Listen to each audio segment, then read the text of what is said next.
wa sòótọ́ ọ̀rọ̀ kọ̀ọ̀kan àwọn ìṣẹ̀lẹ̀ kan ti wáyé tẹ́lẹ̀ rí ká fi wọ́n kéwì ká pìtàn ọ̀rọ̀. níjọ́síjọ́sí gan-an ló ti bẹ̀rẹ̀ láyé tí Aláàfin Àtàfọ̀njá tí wọ́n ń ṣe dúkù àtọ̀tẹ̀ tó gbóná. bàbá ránmọ níṣẹ́ ọmọ ọ̀jábọ̀ ọṣẹ́ fún bàbá. Àfọ̀njá ń bẹ nílọrin kò wálé mọ́. àpò ọ̀yọ́ ọjọ́ òun ni mò ń wí o. àsìkò ọ̀hún Aólẹ̀ ní ń bẹ lórí oyè tó dá láàfin ọba alágbára. Àfọ̀njá lọ́kọláya alùgbèrè ọ̀tẹ̀ ló jó lórí ogun nígbà náà. inú ń bí Aólẹ̀ ó ní kí ló ṣe táfọ̀njá ò wálé mọ́. ó ní kíákíá kó yá wá má bọ̀ fún òun gẹ́gẹ́ bí ọba. Kàkàǹfò Àfọ̀njá takú kò fẹ́ rọ̀yọ́ ọlágbára Aláàfin pọ̀. Àfọ̀njá ní kí ni kí òun ó wí níwájú ikú bàbá yòyè. ó ṣe báólẹ̀ Àfọ̀njá Aólẹ̀ náà ń bínú ńlọ bá di dàrúdàpọ̀. àsìkò ọ̀hún gan àfáà kan bẹ nílọrin Àfọ̀njá ní Sókótó ló ti wá Fúlàní lòun. àfáà Gàmbàrí ni wọ́n ń pè orúkọ súná rẹ̀ ní Jálímì. ominú ló kọ Àfọ̀njá tó fi sọ fáálímì ó lọ́yà jẹ́ kájọ sowọ́ pọ̀ lé Ọ̀yọ́ lórí pé kí Sókótó ọ̀fọ̀mọ ogun ránṣẹ́ kájọ gbógun rè bá láàfin. ó ní gbogbo ọba pa Aólẹ̀ ọba kò ní jẹ́ kájọ mọ́kànlélẹ̀. ṣùgbọ́n ohun fáálímì ń fẹ́ ó wá sọ fáàrẹ Kàkàǹfò Àfọ̀njá. ó ní bí wọ́n bá lè márẹ̀mọ́ òun jọba ó ní Sókótó á fún wọn lọ́mọ ogun. ààrẹ Àfọ̀njá bá gba kámú ó ní kò láṣẹ. àrẹ̀mọ rẹ̀ tó fi sílẹ̀ ní Sókótó ọmọ tí jẹ́ Sàlámì ló ránṣẹ́ sí. ó ní kọ́mọ ó wá jọba ìlú Ìlọrin. ìgbà òun gbéra ó mú àbúrò rẹ̀ lọ́wọ́ ẹni tí wọ́n ń pè ní Ṣítù. Sàlámì ló jọba àkọ́kọ́ lérí ará Ìlọrin Àfọ̀njá. ó kú wọ́n tún fi Ṣítù náà jọba. àwọn ọmọ Gàmbàrí ló ń jọba látàkókò ọ̀hún wá. irú ọmọ Àfọ̀njá fẹ́ jọba wọn ní kò sáàyè. àtìgbà náà bí Yorùbá bá sọ wípé Ìlọrin Àfọ̀njá Haúsá Nígèrè Álímì nílọrin ẹlúlu ló pé odò tán tí apá òkódò mọ́. ọmọ onílé ti yí padà ó dàdèjì. èdè àìyedè tí ń bẹ láàrin Yorùbá ohun tó jẹ́ sábàbí rèé kó tó di pé Fúlàní gbà lọrin lọ́wọ́ wa. ìran tó bá ti ń dìtẹ̀ mọ́ra wọn àǹfààní wọn jíjù ní dùnù. kíákíá lọmọ ogun Fúlàní dé bíi bàbá ìṣùá. wọ́n dé tẹ́sítẹ́sí tọkọ̀tọkọ̀. wọ́n gbé ogun Fúlàní wọ̀yọ́. ogun fẹjú tán ogun ajàmọ́ máàlà ogun kẹrù ogun pọmọ. ọ̀tẹ̀ ni Yorùbá ṣe tó pọ̀yọ́ àkọ́kọ́ jẹ́ ṣé gbogbo yín ń gbọ́ làbárè. kàkà kílẹ̀ òkú ṣíṣá nílẹ̀ àṣá kó tó di pẹ́ǹtì dánijọ́sí. Aólẹ̀ ṣígbà ìwà wo ni ó lọ sàn ju pé kápógun ló pọba. Ìlọrin Àfọ̀njá lógún pààrẹ Àfọ̀njá sí ẹ wo ohun tí kó wá gbà nínú ọ̀tẹ̀. ìgbà tí wọ́n tún wọn ká ní Ọ̀yọ́ àkọ́kọ́ tán wọ́n tún fẹ́ fogun kólẹ̀ Yorùbá pátápátá. ọpẹ́lọpẹ́ ọmọ ogun Ìbàdàn tó dìde wípé kí n la bóyá gbogbo Yorùbá ní Fúlàní ìbá kó lásán kọ́ bá a bá ń gbóríyìn fún Ìbàdàn. wọ́n ti tayọ òmù àrán wọ́n ré kọjá Ọ̀fà wọ́n gbógun dé tí Òṣogbo òròkì. gbogbo alákìkanjú ogun Ìbàdàn ló dìde. ogunlogun tí jogun Jálumi àwọn ọmọ ogun Ìbàdàn ló jagun náà lájàṣẹ́ tí wọ́n kí Fúlàní wọ̀. èdè àìyedè tí ń bẹ láàrin Yorùbá lásán kọ́. Aólẹ̀ ló sọ̀rọ̀ ìbínú kó tó kú. kó tó lọ ó fi Yorùbá ṣépè gidi. èpè ọ̀hún ní ń ja Yorùbá. ó tọ́ láti répè ọ̀hún dà sí gbó. ọmọ aládé ló fọwọ́ rọgí ìgbàgbé ìtàn. ó bínú kọjú sílà oòrùn àgbáyé. ó ní bí Yorùbá bá rán ọmọ níṣẹ́ kó mọ́ màbọ̀ tó ní láárí wá. ó ní bó bá tọ́ kí wọ́n fẹnu kò kéde wọn máa takora wọn. ìgbà tó kọjú sí gúúsù ó tún fi wọ́n ṣépè tó yàtọ̀. ọlẹ́ni tó bá ń tan Yorùbá ni wọ́n máa gbàgbọ́.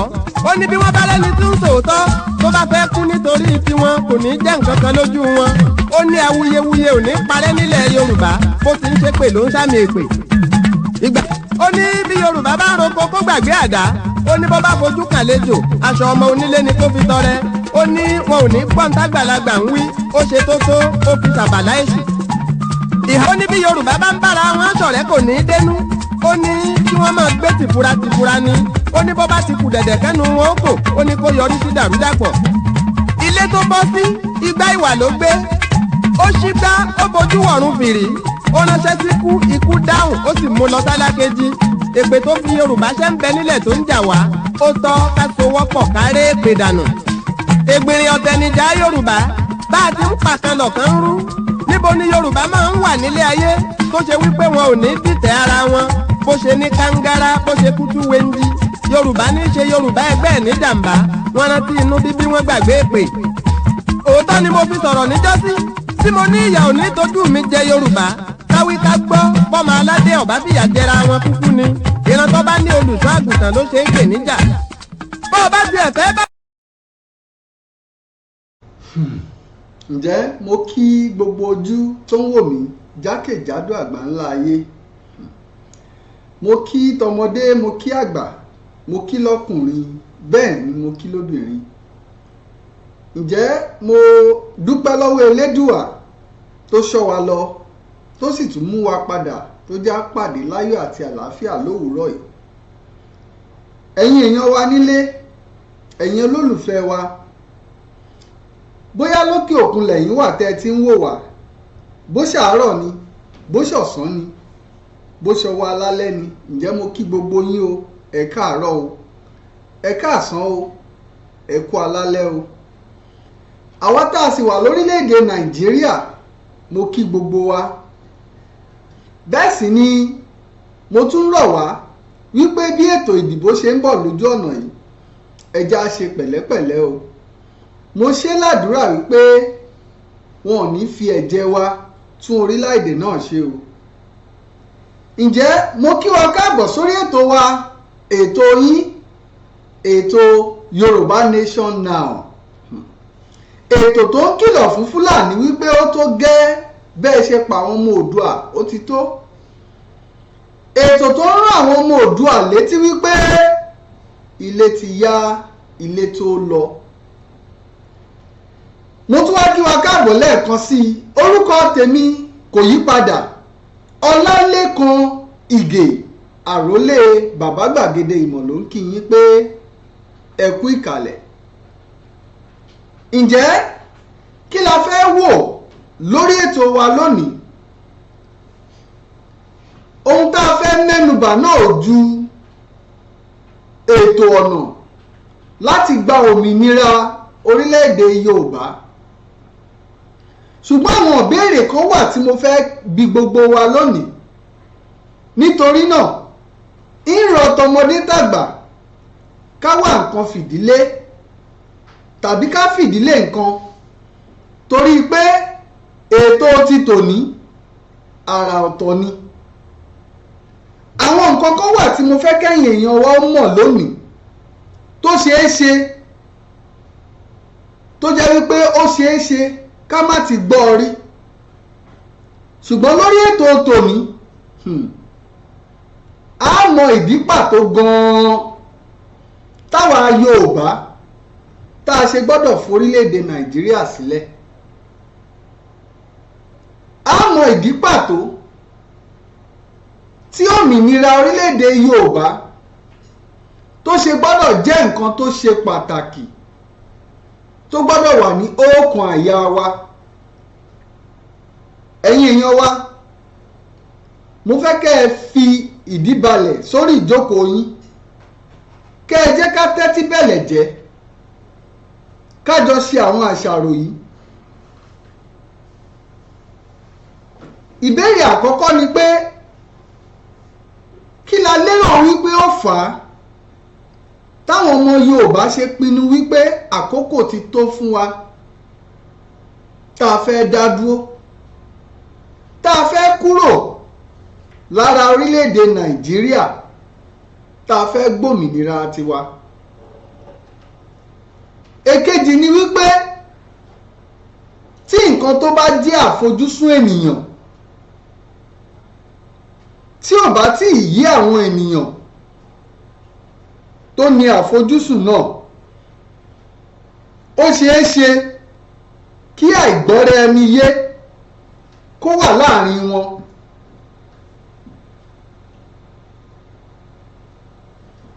ṣùgbọ́n tí àfojúsùn wọn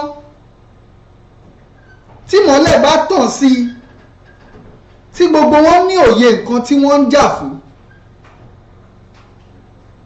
yóò ṣe pàtàkì kí gbogbo wọn pawọ́pọ̀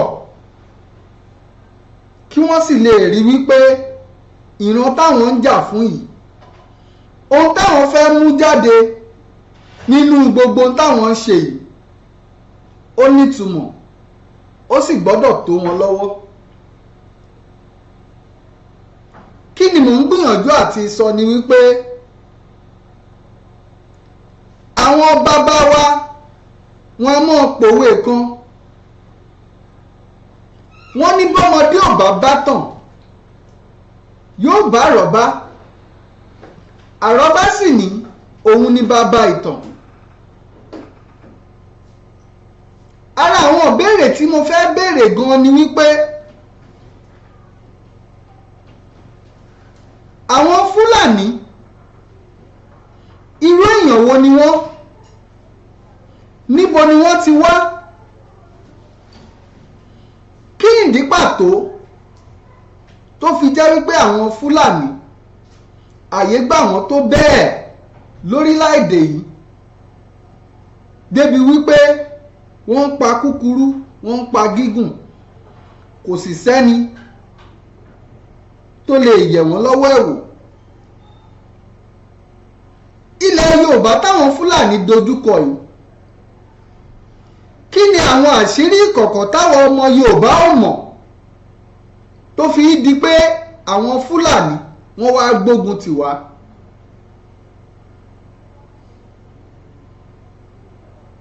Tí nǹkan bá wá rí báyìí,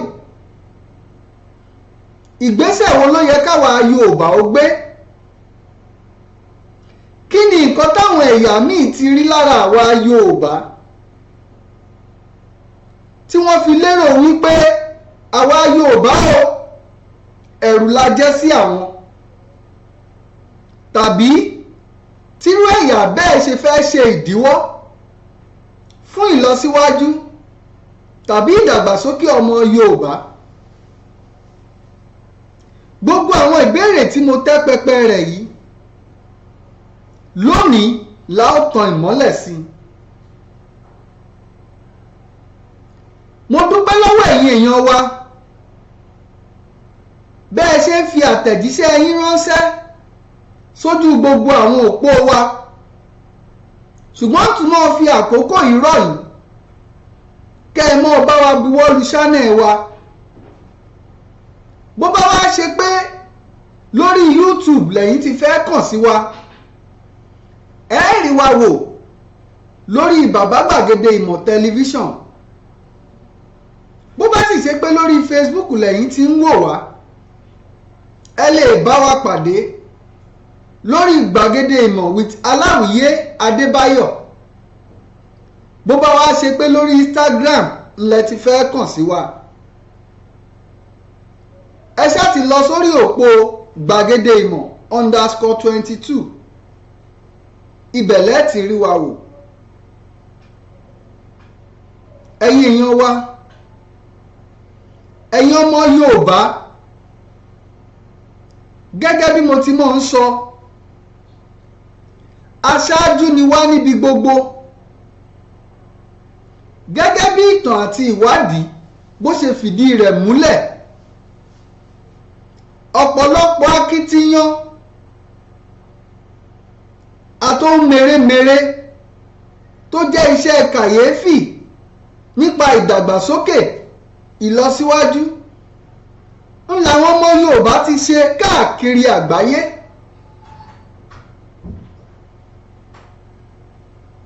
Ó ti wá dákòókò wàyí, ó sì ṣe pàtàkì gẹ́gẹ́ bá a ṣe wá ń jà fún òmìnira ilẹ̀ Yorùbá tá a ṣe fẹ́ kúrò lórílẹ̀‐èdè Nàìjíríà. Ṣùgbọ́n tá a bá wo sà, tá a bá sì gbàgbé nínú ọ̀rọ̀ kan tí mo sọ nínú ètò tá a ṣe lọ́sẹ̀ tó lọ lọ́hùn,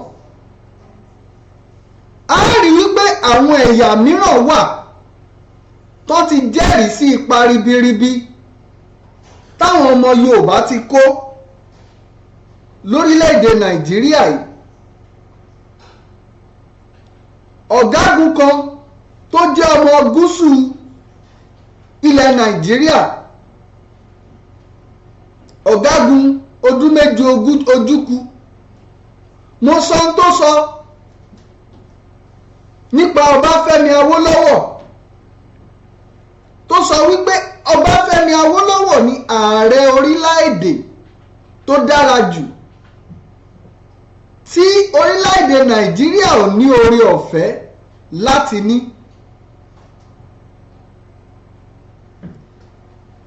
Níbi akitiyan ìtẹ̀síwájú nínú ìwádìí wa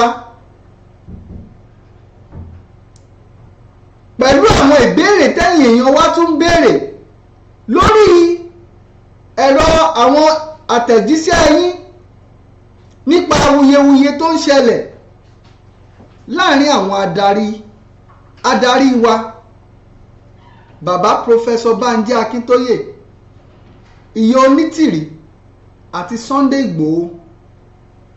Ọ̀pọ̀lọpọ̀ èèyàn ló ń sọ tá a sì kánú àtẹ̀jíṣẹ́ wọn wípé wọ́n ní wọ́n pe bàbá Banji Akintoye, wọn ò wá, wọ́n fẹ́ ṣe ìfọ̀rọ̀wánilẹ́nuwò pẹ̀lú wọn ò yọjú, wọn ò ṣe gbá, wọn ò ṣàwo. Tẹ́ ẹ bá gbàgbé, mo sọ fún yín pé ìkànnì BGI TV àwọn ò ní bá wọn ṣèrà tí ò lọ́mọ nínú. Bẹ́ẹ̀ sì ni ọ̀rọ̀ wa ó dàbí ológìnní tó gorí àjà ni, ojú rẹ̀ tó lé ó tó ko. Nínú ètò wa lónìí a gbọ́ àwọn àlàyé kan, àwọn nǹkan kan wà tí mo fẹ́ ká farabalẹ̀ ká gbọ́ lónìí lẹ́nu bàbá Banji Akintoye fúnra wọn. Lẹ́yìn tá a bá gbọ́ gbogbo rẹ̀ tán ní tó wá mọ̀ bóyá bó ṣe rí lára tèmi gẹ́gẹ́ bí ọmọ Yorùbá fún wa láti gba òmìnira, bóyá bẹ́ẹ̀ náà lẹ́yìn èèyàn wa nílé lẹ́ṣẹ̀ ń rò. Ara àwọn ìwádìí tá a ṣe ni wípé kódà lẹ́yìn ìgbà tí bàbá Awólọ́wọ̀ kú, àwọn tó wà nílé ilé ìgbìmọ̀ aṣòfin tó ń ṣojú ẹkùn sẹ́kùn lórílẹ̀‐èdè Nàìjíríà, àtẹ̀jíṣẹ́ kan jáde látẹnu ọ̀kan nínú àwọn tó ń ṣojú wọn lókè ọya lọ́hùn, tẹ́ni náà sì jẹ́ láti ìran Fulani. Àkókò tó sọ̀rọ̀ yìí ó jẹ́ àkókò tí bàbá Banji Akintoye náà jẹ́ aṣojú. Ọ̀rọ̀ tárákùnrin náà sì sọ ni wípé ẹ̀yin ọmọ Yorùbá, mo kí yín lọ́pọ̀lọpọ̀ fún ẹni ire yín tó ti lọ, ìyẹn bàbá Ọbáfẹ́mi Awólọ́wọ̀. A sì rí ipa ribiribi tó kó lórí ìlọsíwájú ẹ̀kọ́ ọ̀fẹ́ àti ohun mèremère tó ṣe fún gbogbo ẹ̀yin èèyàn rẹ̀. Arákùnrin náà wá fi kún un wípé ìbá ṣe pé a fi àyè àǹfààní sílẹ̀ fún bàbá Awólọ́wọ̀ láti di ààrẹ orílẹ̀-èdè Nàìjíríà, ó ṣeé ṣe kírú àwọn àǹfààní àgbékalẹ̀ tó ṣe yìí kó lọ jákèjádò orílẹ̀-èdè yìí, èyí tó túmọ̀ sí wípé àǹfààní ẹ̀kọ́ ọ̀fẹ́ àti ohun mèremère tí bàbá Awólọ́wọ̀ ṣe ó yẹ kó jẹ́ nǹkan tí yóò délé yóò dóko káàkiri orílẹ̀-èdè Nàìjíríà. Ṣùgbọ́n wá fi kún ọ̀rọ̀ rẹ̀ wípé ṣùgbọ́n o, nǹkan t'Awólọ́wọ̀ ṣe yìí torí ipá àwọn táwọn jẹ́ Fúlàní àwọn ò fẹ́, torí rẹ̀ làwọn ò ṣe lè fi ààyè rẹ̀ sílẹ̀. Ẹja wá wò báyìí, ìlú tí èdè wọn ò jọra wọn ò ní ìran kan náà, èrò táwọn eléyìí rò láti mú ìdàgbàsókè bá orílẹ̀-èdè ó yàtọ̀ sí nǹkan táwọn ẹlòmíràn ń rò. bó o ní àjọṣepọ̀ ó ṣe wà nírú orílẹ̀-èdè bẹ́ẹ̀? Ǹjẹ́ ìlọsíwájú lè wà nírú orílẹ̀-èdè bẹ́ẹ̀?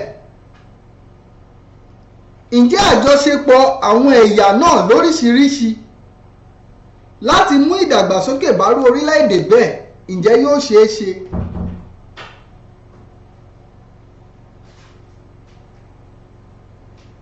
Kò lè ṣeé ṣe, torí wípé tá a bá wo ìdílé tí èrò ọkọ tí ò bá ti papọ̀ mọ́ taya, irú ìdílé bẹ́ẹ̀ ò lè dúró, torí wípé tọkọ bá ń pé ẹgbẹ́, tọkọ ń ké pé ẹgbẹ́, ìyàwó ní ẹgbẹ́ ìjùlẹ̀, ẹgbẹ́ ìjùlẹ̀, irú orílẹ̀-èdè bẹ́ẹ̀ kò lè dúró. Àwọn ọmọ Yorùbá,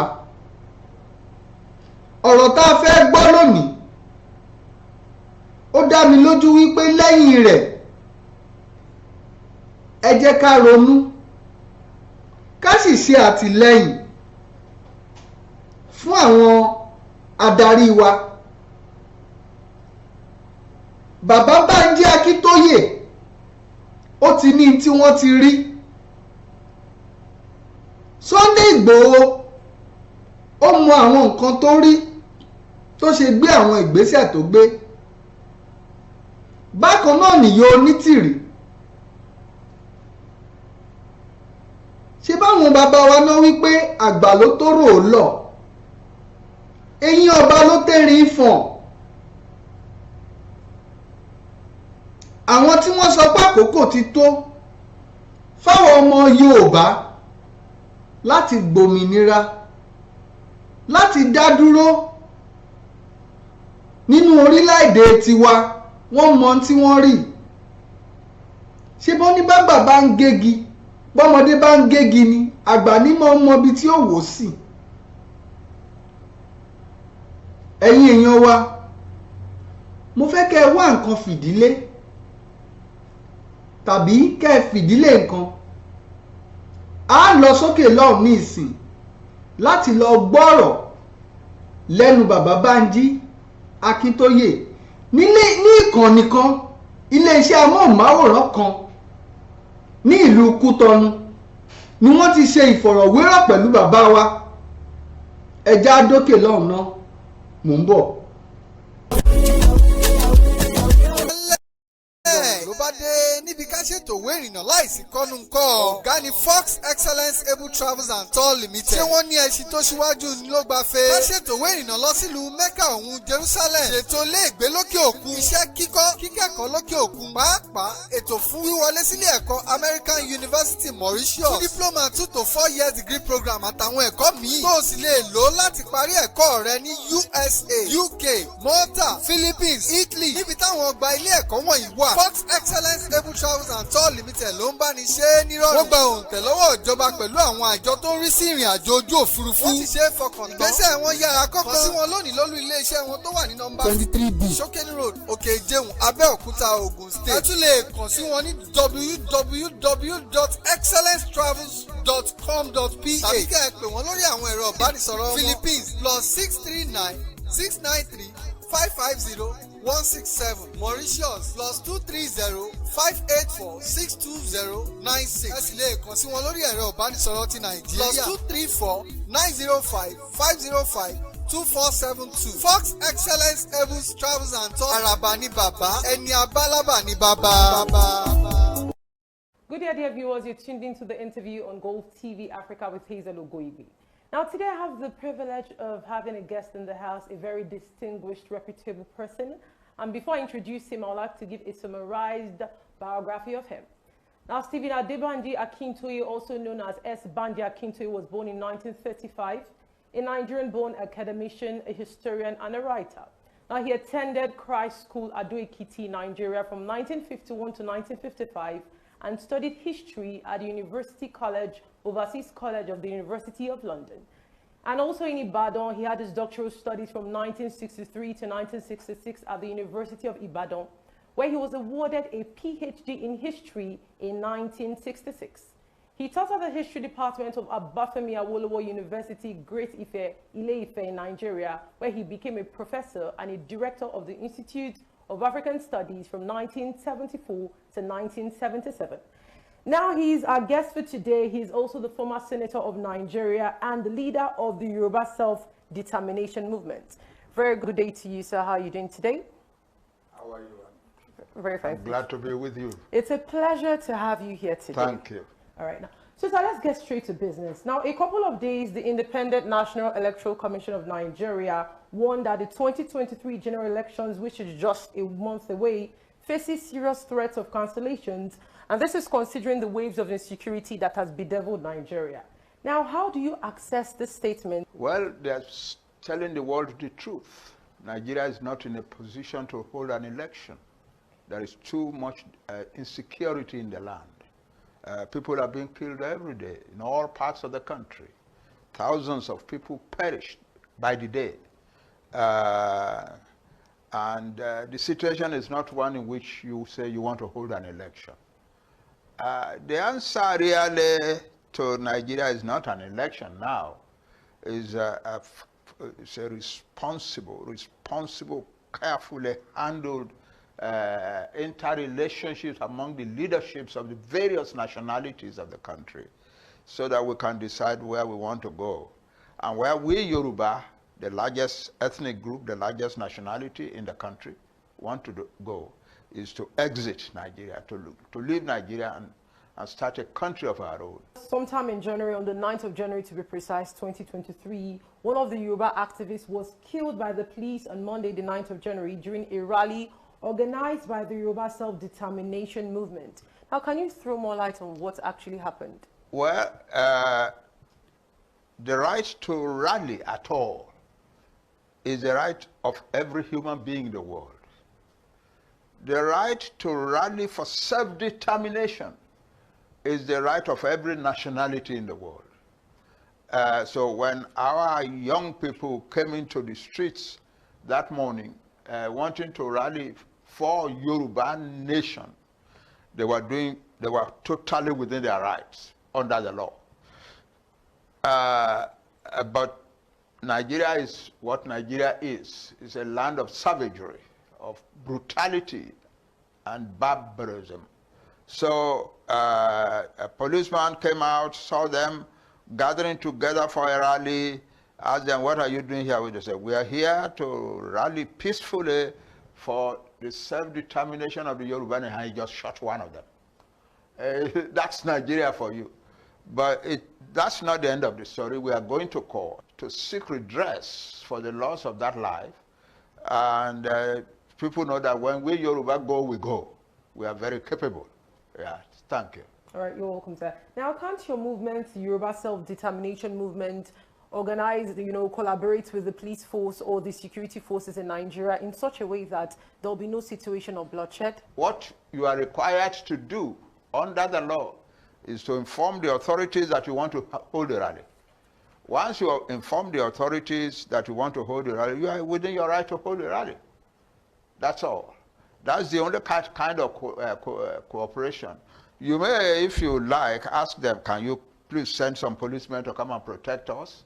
If they say yes, okay. If they say no, okay, you go on and do your rally. Nigeria is a land apart from the rest of the world. That's the truth of the matter.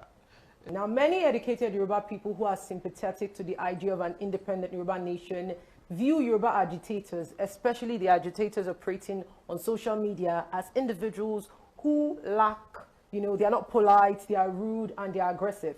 Now, what is your movement doing to ensure that they are not associated with the struggle, but to ensure that they do not also compromise the struggle? Yeah, the crudeness that you see on social media among some Yoruba is a product of the Nigerian experience.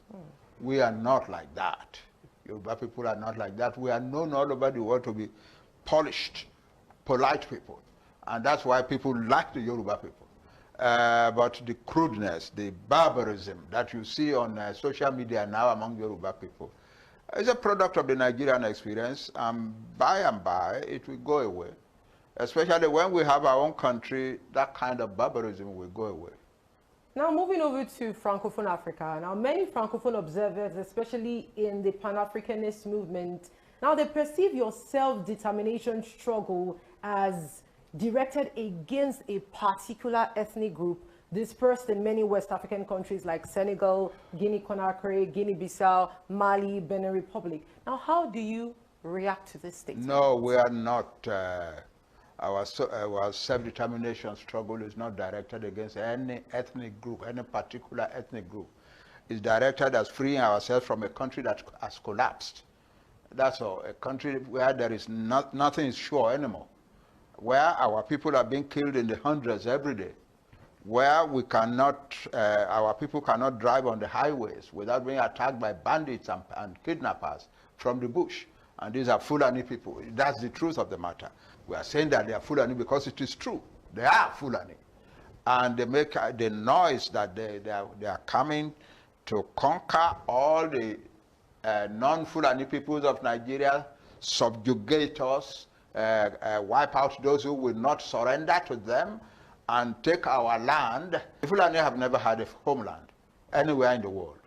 Anywhere in the world. They migrated into Africa, into West Africa through the Maghreb, and they accumulated mostly in the area of the Futajalon Hills, and they have been migrating westward since then, eastward since then, and they finally reached what is now northwestern Nigeria in the late 18th century.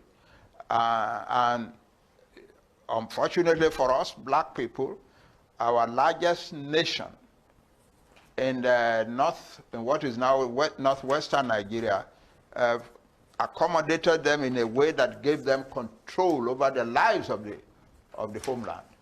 And so now what they want to do is to repeat that, to replicate that all over Nigeria. And they have been planning and really doing everything in that direction. For instance, indoctrinating their people, telling their people, Allah has given us all of Nigeria. Allah has asked us to go and conquer and subjugate all of Nigeria. And so we are going to do it. And they have been doing everything in that direction. Arming their herdsmen. And the president of Nigeria himself, who is a Fulani, made a public announcement to the world. Actually, he made it not on the soil of Nigeria, he made it in another country, to say that anybody from Africa can come to Nigeria without any travel documents whatsoever. And that was a coded message to the Fulani to start coming. Now let's now go down the history lane. Some of your critics claim that in 1983 you betrayed Wallo's UPN party when you defected to the MPN party with Omobori Owo. Please, can you clarify what happened? It is one of these primitive lies that people tell on social media. They don't know the truth, or they won't learn the truth because it's there. The newspapers are there. If you want to say a thing like that, you go and check up. In 1979, we elected our old man, a father to all of us, Chief Hajashin, and asked him to be governor. And a young man, one of us, of our age, a little older than myself, stepped forward to offer to be his deputy governor. And the old man accepted him. It was lovely, no problem at all. Then within 2 years, they were, the young man had organized a crowd of young people, and they were sniping at the old man and making life impossible for him. I was in the Nigerian Senate in Lagos. And we who were in the Nigerian Senate in Lagos held a meeting. What is this happening in our Ondo state? And I was asked to go and find out. I went home, I held meetings all over the place and so on. I went to the House of Assembly. They accepted me and listened to me respectfully. And I said, this is a negation of the unity, the family atmosphere that we, UPN, are creating. Why is Ondo State now breaking up? Nobody were angry. They don't want Ajashi anymore. So I discovered that what they really wanted was to put a young man in the young man in a position of governor, so that Ondo State too can begin to be part of the corrupt leading states of Nigeria, so that they too can begin to share money. It was happening all over Nigeria. State governments were breaking up as a result of fighting over money. In Bendel State, I was the secretary of the committee that went to organize a settlement between the governor and the House of Assembly. The committee was led by Mrs. Odinamadu, vice president of the UPN. And I, as Assistant National Secretary, went as the secretary to that committee. So I knew what was happening.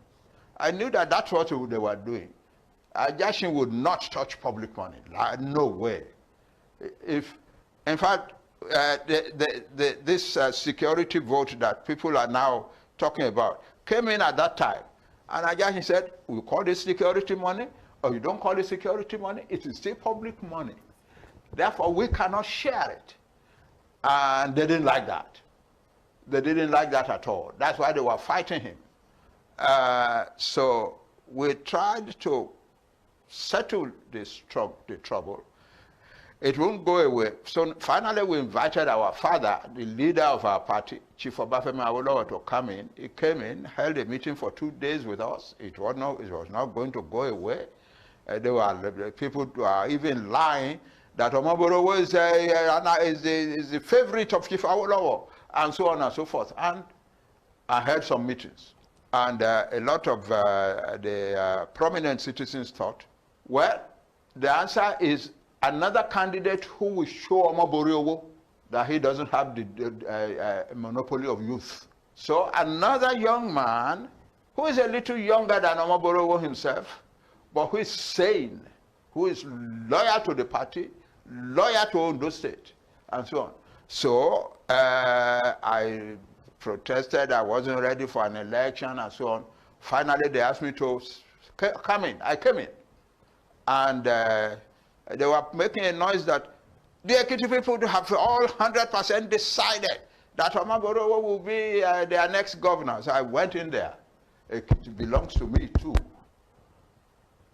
So I went there, and within a few days, actually, pushed them out of a number of Ekiti towns, you know, and so on. And it got so bad that they organized the killing of people in Ekiti. I was in Lagos. Chief Ajashin phoned me, Banji, they are killing people in your town. So I rushed back to Akure. It was a terrible day. And went to see Chief Ajashin, and he said, okay, let us go to Ado-Ekiti together. And we went to Ado-Ekiti together. And we went to see the families where Omoborowo's people had killed people. And it was terrible. At that point, I thought, well, maybe since it has come this far, Baba, what should I do? Baba said, stick in there, because you are the one person making it impossible for them to roll over Ekiti. So I stood in there, and the nomination came, and Chief Ajashin won. And within an hour, I was on television in Akure announcing that the nomination exercise is over, Chief Ajashin has won, and I and those who support me are supporting him. Within 1 hour. If it wasn't even 1 hour, I just left the place where the nomination thing was read. I was staying in Professor Aluko's house, and my crowd was already there. And I just said to them, listen, we are going to make a statement now. And they said, we approve. So I went in, changed my clothes, and got the television people to come and record. We are supporting the winner of the nomination. That is Chief Ajashin. And the Omoborowo people got very mad at me, and so on. And then we went on. The truth of the matter is that in a free and fair election in Ondo State, none of us could beat Ajashin. He was too prestigious for that. He was too well known, too well loved. Everybody knew he was not a corrupt person. So he won easily. But before he won, Omoborowo decided that he could win. Before election came, he decided that he could win. That the crowd of young people he had gathered could make him win. And how could he do it? He couldn't. He had been thrown out. He had been thrown out of the nomination in the UPN. He would go to the other party. He would go to the other party. When we heard it, many of us went to counsel him. Don't do that. You're walking the path of total destruction. You have lost. I made a public statement. My brother, listen to me. You have lost a battle. This is not the war. The war is your total life in the politics of this area. And he wouldn't listen. And so he went and joined the NPN. And of course, we walked against him and he lost grandly. But that is one reason he went to the NPN. NPN was a crudely corrupt organization, crudely corrupt. They were going to rig the election for him. They assured him they were going to rig the election for him. And I was the representative of Ifeanyi in the final collation of the results. I was his representative, assisted by a young man called Alex Adedipe. And they were trying to rig the election, and we held them on for 3 nights. They could not do what they wanted to do because I was there. Then they began to threaten our lives. And at 2 a.m. on Tuesday, we started working on at the collation center on Saturday. At 2 a.m. on Wednesday morning, it became so dangerous. They were going to kill us. They were going to kill me and Alex Adedipe. And Chief Awolowo called Chief Ajashin from Ikene and said, Chief, you must withdraw those boys from what I'm hearing here in Ikene. If you don't withdraw them quickly, both of them will be dead soon. So Chief Ajashin ordered us to leave. A few hours later, they began to announce that Omoborowo had won. And the greatest disaster I have ever witnessed then followed. Before they had finished announcing in the morning at about 5:30, 6 a.m., the whole of Akure was burning. Our young people had revolted. And it was terrible. Many of the young men who had followed Omoborowo into the NPN were killed in the streets or in their houses. And they don't like what I am doing. So therefore, the answer is to tarnish my name, your image, which they cannot tarnish because the records are there. Yeah, that's the truth of the matter. I was the representative of Chief Ajashin at the final collation of the results because I stayed with the party. Throughout the day of election, I was everywhere. And Chief Ajashin was going, Banji, where are you? Everybody speak. They see you in Owo. They see you in Akoko. Where? I said, that's my duty as Assistant National Secretary of the party. Finally he called me and said, come back to Akure.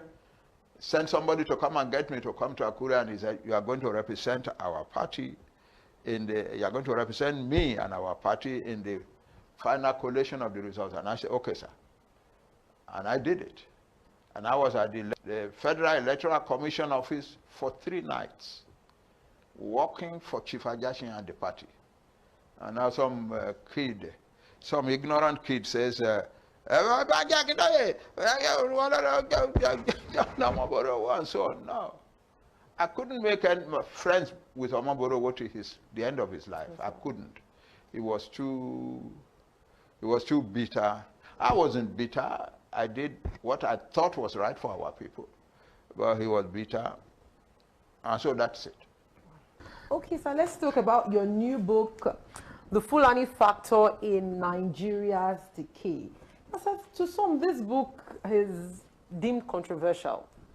Now, in this book, there was a statement you made that the Fulani people are living in fear. So what does that mean in the context of the book? They're living in fear because they've made themselves backward. They didn't have to be backward. When education came through the missionaries and the British, everybody could avail of it. The Yoruba people stepped forward and availed of it mightily. And by the 1860s, they were already producing university graduates, lawyers, doctors, engineers, and so on. The first newspaper to be published on the African continent was published in the city of Abeokuta in 1859. So by the time the British amalgamated Nigeria in 1914, all the peoples in Nigeria together in one country in 1914, the Yoruba were far away ahead of all, of everybody in matters of education. As I said, the Yoruba people were already producing university graduates by the 1860s. But there were many parts of Nigeria which did not see schools, elementary schools, until the 1920s. So that's the situation. The Fulani could have availed themselves of that, but they didn't want it. They didn't want it. Even when Chief Awolowo died in 1987, one of the highest Fulani men, political leaders at the time, made a very interesting statement. He said, well, I condole the Yoruba people for the loss of their leader. Chief Awolowo loved his people, gave them free education, and raised them above all the other nationalities in Nigeria. If we had allowed him to win the election and become president of Nigeria, he would have done the same for the whole of Nigeria. But we Fulani don't want it. That's it. That is it. That is it. I was in the Senate from 1979 to 83, and I had the same things over and over again. And sometime about February 1982, I went to see Chief Awolowo and told him, I am not sure we're doing the right thing, sir. He said, what do you mean? We are proposing free education for all Nigerian children. Education is the birthright of every Nigerian child, and so on and so on. And people are accusing us that we are trying to push something in their mouth that they don't want. A few months before I went to the Senate, I was a member of a national commission, National Antiquities Commission. And we held meetings across the country. And we were holding a meeting in Sokoto, and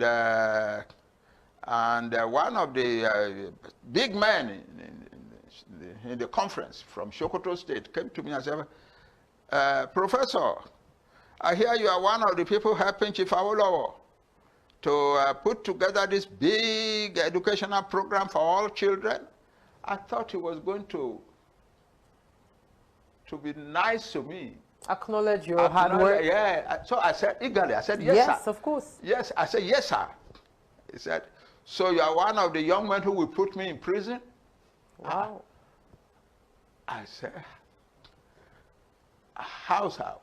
How has prison come into it? Because I hear that you and your Awolowo are proposing that anybody who doesn't put their children in school will be arrested by the police and in prison. So I said, sir, whoever told you a thing like that? Why do you say, listen, the thing is, you Yoruba, you are arrogant. You think that what you want is what everybody should want. You want every child Yoruba child to go to school. All those little children playing in the doors to become lawyers and doctors. That is you, that's not us. So why must you push it in our mouth? And then I went into the Senate a few months after that. I became a senator. And all the way, the same things. Yes, Professor, we know that you have the goodwill. Your father Awolowo has the goodwill. He has the capability to make this country mightily different, successful and everything. But we don't want it. So one morning in 1982, early in 1982, I went to see Chief Awolowo. My heart was troubled. Why are we among people we are trying to do good things for and they don't want it? Why are we pushing ourselves? Papa said, okay, Banji, you are a young man, you are a young boy, you are a boy. We must keep doing what we are doing. I said, why, sir? He said, because you never can tell. A time may come when they will want it. The Fulani are backward educationally. And they don't want education in the Hausa Northwest, which they control. The result is now they have produced a major product, a frightening product, the Almajiri. Masses of agile, healthy young men who don't have education, who don't have any skills, who are just whose only prospect in life is to be beggars in the streets. Now, sir, in page 46 of your publication, you mentioned that to win election or re-election among his own people, each state governor knows that he has to have the factor of the Fulani barons who control the election rigging machineries from Abuja. Yeah. Please, could you give some insight into that? There are no elections in Nigeria. Everything is cooked up. It's a cooked up stuff. Nigeria has put together a machinery, a system, a tradition by which elections are determined. If that system rejects you, you cannot win an election in Nigeria. So Nigeria is a country where a candidate can win the election handsomely at the polls, and lose the election later in the evening in the office of the Electoral Commission. That's Nigeria. Very true. Yeah. That's the reality. Thank you so much, Professor Banji Akintoye. It's Thank been you. a privilege having this intellectual conversation with you. Thank you. Thank you very much. All right. Thank you, dear viewers, for tuning into Gold TV Africa. Here we conclude the interview with... Ẹ̀yin èèyàn wa, ẹ káàbọ̀ padà sórí ètò. Ó dá mi lójú wípé nínú fọ́nrán tẹ́ ẹ wò ọ̀pọ̀lọpọ̀ ìbéèrè ló wà ńbẹ̀. Ọ̀pọ̀lọpọ̀ ọgbọ́n ló sì wà ńbẹ̀ táwa ọmọ Yorùbá gbọ́dọ̀ kọ́. Ńgbà táwa Yorùbá tá à ń gbìyànjú láti mú ìlọsíwájú bá orílẹ̀-èdè yìí, táwọn kan wá takú tí wọ́n ní rárá. Ntẹ́yìn fẹ́ àwa ò fẹ́. Gẹ́gẹ́ bá a sì ti mọ̀ wípé ẹ̀kọ́ ó ṣe pàtàkì. Ẹ̀kọ́ ni òpómúléró ìdàgbàsókè fún gbogbo orílẹ̀-èdè káàkiri àgbáyé. Tẹ́ ẹ bá wo fọ́nrán dáadáa, ẹ gbọ́ bí tí bàbá Akintoye ti sọ wípé àwọn kan wá kọjú sáwọn sẹ́ẹ̀. Wọ́n ní bàbá yín Awólọ́wọ̀ ó fẹ́ ìmọ̀ ẹ̀kọ́, ó sì ṣe ètò ẹ̀kọ́ ọ̀fẹ́ fún gbogbo àwọn ọmọ wọn, ṣùgbọ́n àwọn ò fẹ́. Torí wípé bàbá Awólọ́wọ̀ sọ pé òbí tó bá kọ̀ láti mú ọmọ rẹ̀ lọ sílé ẹ̀kọ́, wọ́n ti rú òbí bẹ́ẹ̀ mọ́lé. Ṣé báwọn àgbà bọ̀ wọ́n lọ́mọ tá a kọ́, òun ni ó gbélé tá a kọ́ ta. Ẹ̀kọ́ ó ṣe pàtàkì. Tá a bá wá wo ṣàkun, tá a wo ohun tó ń ṣẹlẹ̀ lórílẹ̀‐èdè Nàìjíríà báyìí, a rí wípé àwọn tí wọ́n kọ̀ láti rán ọmọ lọ sílé ẹ̀kọ́, ẹ̀rí tí wọ́n ti wá dá sílẹ̀ báyìí. Ìbẹ̀rùbojo gan-an kò lè jẹ́ káwọn gan ó sùn kí wọ́n dijú méjèèjì. Gbogbo àwọn ọmọ Fúlàní tó yẹ kán kó lọ sílé ẹ̀kọ́ tí wọ́n kọ̀ tí wọ́n kọ́ wọn, ẹ wá wo ohun tó dà sílùú. Kọ́mọ gbé nípa, kọ́mọ jí ni gbé, wọn ò ṣiṣẹ́, wọn ò ṣàbọ̀. Tán bá ti jíyàn gbé, ẹnu kọ́mọ béèrè owó ni. Bó bá sì tún wá sanwó náà tó ń kọ́, wọ́n tún gbẹ̀mí ẹni náà. Ṣérú orílẹ̀-èdè táwọn ọmọ Yorùbá tá a fẹ́ ká dúró sí rèé? Ǹjẹ́ ṣérú orílẹ̀-èdè tá à ń pòǹgbẹ fún leléyìí? Ẹ̀yin ọmọ Yorùbá, ilé ti tó lọ o. Ẹ jẹ́ ká pawọ́pọ̀, ká kí àwọn adarí wa lẹ́yìn. Professor Banji Akintoye, Sunday Igboho, ìyẹn Onítìrí, ẹ jẹ́ kí wọn lẹ́yìn kí ìran àti gba orílẹ̀-èdè Yorùbá yìí kó lè wá sí ìmúṣẹ. Ǹjẹ́ sáwọn bàbá wa ní àbọ̀ ọ̀rọ̀ ńlá ń sọ fọ́mọlúàbí, bó bá dénú rẹ̀ yóò dodidi. Ǹjẹ́ ẹ bá rí sí fọ́nrán tẹ́ ẹ wo, ẹ ṣá máa fi àtẹ̀jíṣẹ́ yín, ẹ máa fi ṣọwọ́ sórí àwọn ayélujára wa. Mo sì ṣe ládùúrà wípé àwa láàmọ̀ wa ẹ̀yin láàsì mọ́ bá. Ǹjẹ́ wọ́n ní bọ́kọ̀ bá ròkun bó bá rọ̀ṣà ó di dandan kó fi àbọ̀ sébùté. Orúkọ mi ò yí padà, Ọlálékan Ìgè, àrólé bàbá gbàgede ìmọ̀ ló ń dágbére fún yín wípé ó dìgbà. Ọmọ Yorùbá ẹ jí gìrì. Ẹ jẹ́ ká gba òmìnira tiwa. Ọmọ Yorùbá ẹ jí gìrì. Ẹ jẹ́ ká gba òmìnira tiwa. Òmìnira ni Yorùbá fẹ́ o nílẹ̀ bàbá wa. Òmìnira ni Yorùbá fẹ́ o nílẹ̀ bàbá wa. Ọmọ aláṣọ ò gbọ́dọ̀ wá kìsà, ọmọ ẹlẹ́ran ò gbọ́dọ̀ jẹ́gun. Ọmọ Yorùbá ẹ jí gìrì. Ẹ jẹ́ ká gba òmìnira tiwa. Ọmọ Yorùbá ẹ jí gìrì. Ẹ jẹ́ ká gba òmìnira tiwa. Òmìnira ni Yorùbá fẹ́ o nílẹ̀ bàbá wa. Òmìnira ni Yorùbá fẹ́ o nílẹ̀ bàbá wa. Ọmọ aláṣọ ò gbọ́dọ̀ wá kìsà, ọmọ ẹlẹ́ran ò gbọ́dọ̀ jẹ́gun. Ẹ̀yin àgbààgbà ilẹ̀ Oòduà. Ẹ jẹ́ ká forí korí. Gbogbo ọ̀dọ́ ilẹ̀ bàbá wa. Ẹ jẹ́ ká fọwọ́kọ̀wọ́. Lọ́mọdé làgbà lóbìnrin lọ́kùnrin òmìnira la fẹ́. Ọmọ Oòduà kí lẹ fẹ́ o. Yorùbá nation ni o. Kéku lè ké bí eku. Ẹyẹ lè ké bí ẹyẹ. A ò fẹ́ ní kẹ́ni lọ́kadà dúró la fẹ́.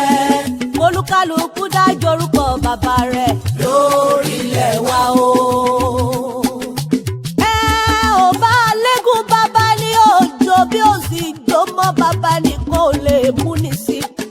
Àló ti tó gẹ́ ò ṣe mọ́. Ìrẹ́nijẹ yìí ti tó gẹ́, ìfìyàjẹni ti tó gẹ́, ikú ọmọdé ikú ọ̀dọ́ a ò fẹ́ mọ́ nílẹ̀ bàbá wa. A fẹ́ kí èdè wa ó di pàtàkì ìgúnlé.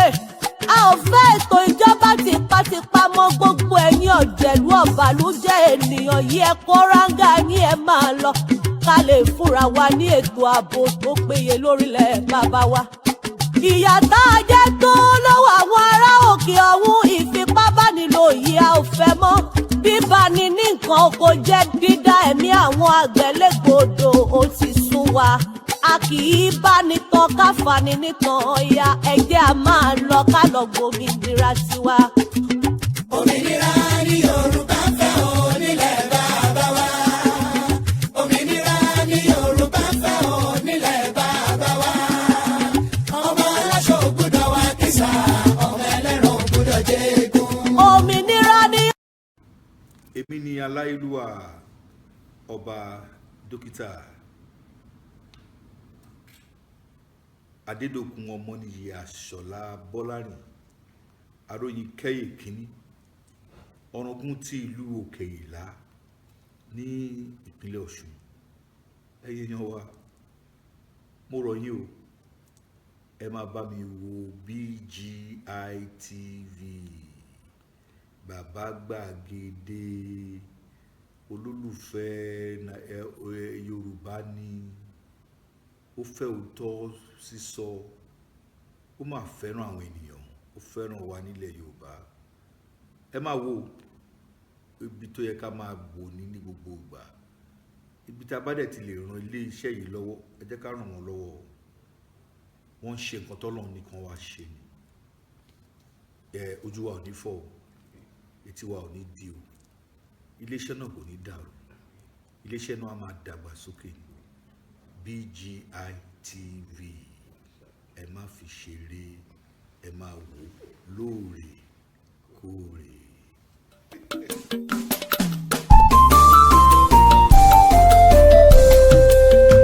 BGI TV yìí mo fẹ́ máa wò, ọ̀rọ̀ tó jẹ ti ń gbèsè mo fẹ́ gbọ́ ètò lóríṣiríṣi wọ́n wà lọ́lọ́kan òjọ̀kan ìròyìn tó kojú òṣùwọ̀n àtàwọn ọ̀rọ̀ àgbọ́ fi kọ́gbọ́n eré wọlé fún tẹ̀rù tọmọ tèwe tàgbà ẹ má fi para. Ètò TV mo fẹ́ máa wò ọ̀rọ̀ tó jẹ ti ń gbèsè mo fẹ́ gbọ́ ètò lóríṣiríṣi wọ́n wà lọ́lọ́kan òjọ̀kan ìròyìn tó kojú òṣùwọ̀n àtàwọn ọ̀rọ̀ àgbọ́ fi kọ́gbọ́n eré wọlé fún tẹ̀rù tọmọ tèwe tàgbà ẹ má fi para àdànà kó kọjá mọ́rí nǹkan fèrè bàbá rere káwí parí BGI TV we are the pace setter. Bàbá gbàgede ìmọ̀ tẹlifíṣọ̀n station tí dòde.